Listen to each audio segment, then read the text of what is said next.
Assalamualaikum warahmatullahi wabarakatuh. Alhamdulillahirrabbilalamin. Hamdan wa syukronillah. Alhamdulillah, pada kesempatan kali ini saya bisa berjumpa lagi dalam video pembelajaran yang berikutnya untuk pemrograman dasar. Ini adalah pembelajaran yang kedua ya. Oke, dalam pembelajaran yang kedua ini saya masih mengulang diantaranya tentang struktur algoritma. Namun sebelum sampai kepada materi berikutnya, alangkah baiknya saya dan tidak ada salahnya dan saya mengingatkan, mari kita bersyukur kepada Allah Subhanahu wa taala, karena tidak ada tempat berlindung dan tempat kita bergantung kecuali kepada Allah Subhanahu wa taala, dan tidak ada tempat atau tidak ada sesuatu terjadi dalam kehidupan kita kecuali atas kudrat dan iradatnya Allah Subhanahu wa taala. Salawat serta salam semoga tercurahkan curahkan kepada baginda Nabi Muhammad Sallallahu Alaihi Wasallam. Oke, untuk materi selanjutnya kita tentang pemrograman dasar.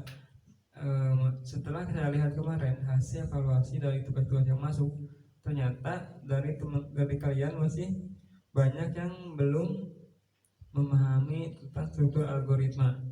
Oke, untuk itu saya akan coba mengulang struktur algoritma dalam beberapa contoh yang kemarin saya sebutkan. Di antaranya adalah contoh resep masakan, karena secara sederhana algoritma kita bisa temui dalam kehidupan sehari-hari. Di antaranya ada resep masakan atau petunjuk penggunaan suatu alat, atau juga misalkan petunjuk cara penginstalan sebuah aplikasi atau software. Nah, itu adalah salah satu contoh sederhana dari algoritma. Dan perlu saya ingatkan, kita harus membedakan antara algoritma dan algoritma pemrograman. Pada kesempatan kali ini kita baru sampai ke algoritmanya, kita belum sampai kepada algoritma pemrograman. Yang dimaksud adalah algoritma pemrograman komputer. Kita belum sampai ke algoritma pemrograman komputer, kita masih berada di algoritmanya atau mengenal dasar-dasar dari algoritma itu sendiri. Oke, kita akan lanjut saja ke materi selanjutnya, yaitu tentang struktur algoritma. Nanti di sini saya akan coba menunjukkan tentang salah satu contoh algoritma, yaitu resep masakan. Oke, kita lanjut ke video slide atau ke slide berikutnya.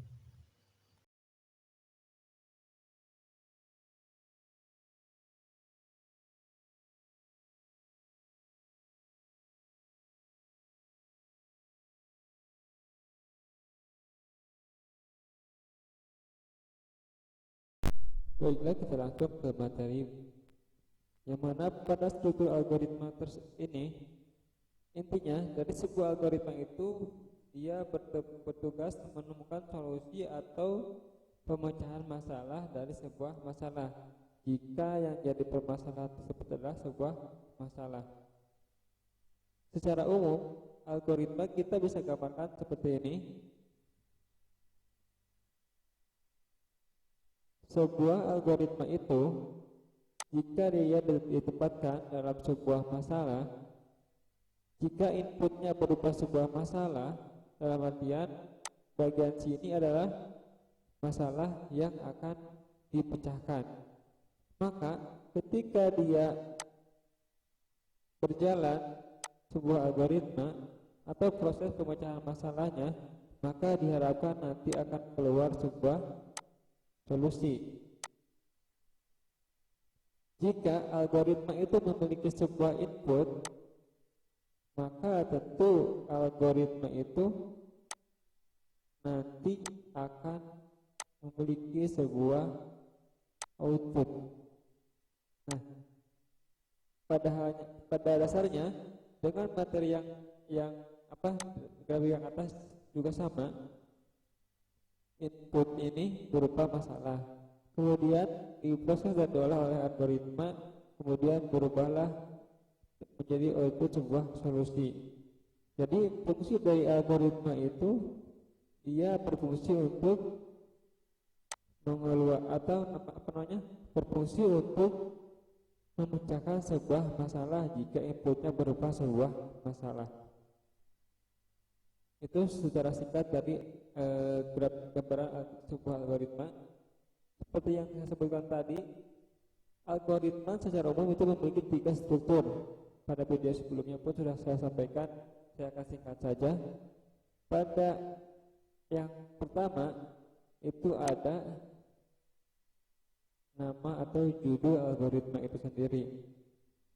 Pada nama algoritma itu merupakan gambaran secara singkat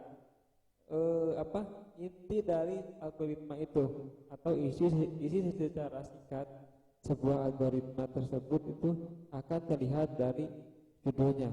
Misalkan algoritma menghitung segitiga, secara otomatis kita akan memahami bahwa ketika algoritma itu bekerja, dia bekerja untuk menghitung luas sebuah segitiga. Nah, algoritma ketika penulisan judulnya dalam penulisan algoritma pemrograman komputer ditulis itu tanpa menggunakan spasi seperti ini. Dia akan ditulis tanpa spasi. Algoritma volume balok, maka volume dan balok itu akan disatukan. Algoritma volume balok bisa ditulis dengan cara yang kedua seperti ini, yaitu menggunakan underscore. Ya, secara singkat seperti itu penulisan algoritma. Jadi intinya dulu algoritma adalah gambaran secara singkat dari isi sebuah algoritma itu sendiri. Kemudian pada bagian yang kedua ada bagian deklarasi. Nah, deklarasi ini berisi sekira dalam sebuah penyelesaian sebuah masalah. Deklarasi itu merupakan tahapan mulai dari persiapan bahan-bahan, atau apa ya istilahnya, kita harus menyiapkan bahan-bahan yang dibutuhkan ketika sebuah algoritma itu akan dijalankan. Jadi kita itu mempersiapkan apa-apa saja yang dibutuhkan oleh algoritma agar algoritma itu nanti berjalan sesuai dengan yang diharapkan. Jadi misalkan ketika membuat nasi goreng, kita kasih judul algoritma membuat nasi goreng telur misalkan. Nah, maka pada bagian deklarasi kita akan menulis alat dan bahan. Artinya alat dan bahan tersebut adalah alat dan bahan yang berfungsi agar proses menggoreng nasi goreng nanti itu akan berjalan dengan yang diharapkan sebagaimana pada judul tadi. Oke, berarti pada deklarasi nanti kita akan membutuhkan sebuah alat, yaitu misalkan apa ya, apa sih namanya, misalkan kita membutuhkan bahan telur misalkan, kemudian juga kita memerlukan nasinya, kita juga memerlukan apa sih namanya tuh, pan atau katel untuk memasak, kemudian apa itu sedokan yang kita gunakan untuk osengan lah istilahnya gitu ya, osengan. Nah, ini adalah bahan-bahan atau alat-alat yang kita butuhkan untuk membuat nasi goreng. Maka alat-alat dan bahan ini yang disebut dengan deskripsi. Oke, mudah-mudahan bisa dipahami ya. Kemudian secara singkat saya akan tunjukkan ini pada bagian deskripsi. Kalau bagian deklarasi alat dan bahan, maka bagian deskripsi itu masuk ke dalam proses atau langkah-langkah proses pembuatannya. Ya, jadi contohnya tadi itu untuk algoritma membuat nasi goreng. Jadi masalah yang kita hadapi adalah bagaimana cara kita membuat nasi goreng. Kemudian deklarasinya kita harus membutuhkan centongan, sendok, katel, kompor, nasi putih misalkan, kemudian sendok garam dan bumbu lainnya. Di situ kita akan cantumkan pada bagian deklarasi. Maka kemudian pada bagian deskripsi yang kita butuhkan pada bagian deskripsi adalah, jadi bagian deskripsi ini menceritakan bagaimana proses membuat nasi goreng itu berjalan. Misalkan pertama masukkan atau mungkin menyalakan kompor misalkan, kemudian taruh katelnya, kemudian masukkan minyak goreng, kemudian masukkan nasi misalkan. Nah, jadi ke semua yang akan disebutkan pada proses ini, tadi misalkan saya menyebutkan perlu minyak goreng, maka minyak goreng itu harus dituliskan atau disebutkan pada bagian deklarasi. Jika pada bagian deklarasi tidak disebutkan, misalkan di deklarasi hanya ada minyak sayur dan katel, tiba-tiba pada deskripsi atau pada langkah-langkah disebutkan kita perlu sendok, kita perlu garpu, kita perlu penyedap rasa, itu tidak akan berjalan algoritma. Tidak mungkin sebuah proses bisa terjadi tiba-tiba ada alat disebutkan dalam deskripsi sementara pada deklarasi itu tidak disebutkan. Kalau dalam pemrograman komputer maka hal seperti itu akan terjadi error. Nah, gambaran secara singkat untuk algoritma kurang lebih seperti ini. Ini yang dimaksud dengan judul bagian atas ini. Ini bagian judul. Nah, ini bagian judulnya. Ini deklarasi. Nah, di sini ada bagian deskripsinya. Belum dijelas, nanti kita akan lihat di bagian bawah. Nah, ini adalah proses masakan yang saya sebutkan dari minggu kemarin. Jadi saya sebutkan waktu itu resep masakan termasuk ke dalam salah satu bentuk contoh sederhana pemrograman algoritma maksud saya. Nah, inilah resep puding mutiara misalkan. Di sini penulisan judulnya pun ini tidak seperti pemrograman komputer, yang mana penulisannya pun boleh dipisah.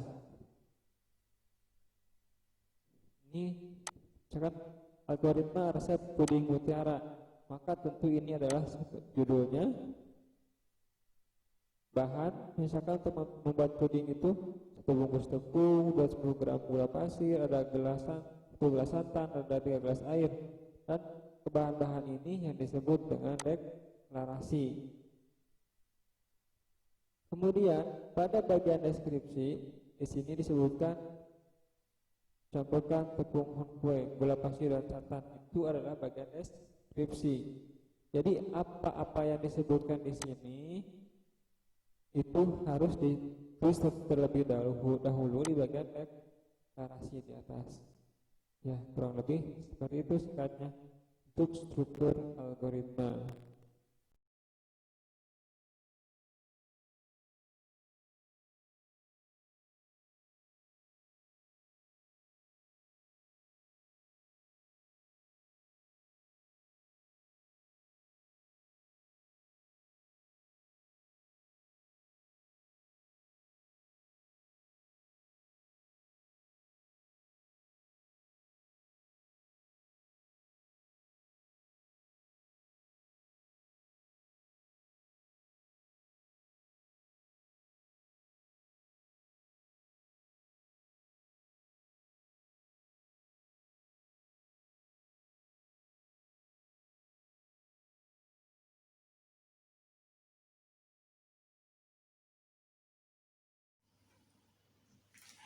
Baiklah, demikian video pembelajaran pada kesempatan kali ini yang bisa saya sampaikan.